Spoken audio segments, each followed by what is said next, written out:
Rastliny veľké ako vianočný stromček vynášala protidrogová jednotka z tohto malého domčeka na okraji Beluše. 33-ročnému mužovi sa výroba trávy tak zapáčila, že si zaobstaral komplet zariadenie a začal s tým vo veľkom. Muž najmenej rok pestoval tzv. Indoorovým spôsobom marihuanu, a to v pivnici neobývaného rodinného domu. Aby sa rastlinám darilo, vybudoval v pivničných priestoroch hotové laboratórium aj s klimatizačným zariadením. Povazkobystrickí policajti pri prehliadke našli viacero zelených rastlín nasadených v nádobe so substrátom.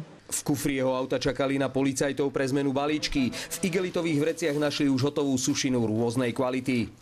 Aj pri prehliadke bytu v Púchove rovnako našli väčšie množstvo zelenej sušiny. Vzorky poslali na kriminalisticko-expertízny ústav.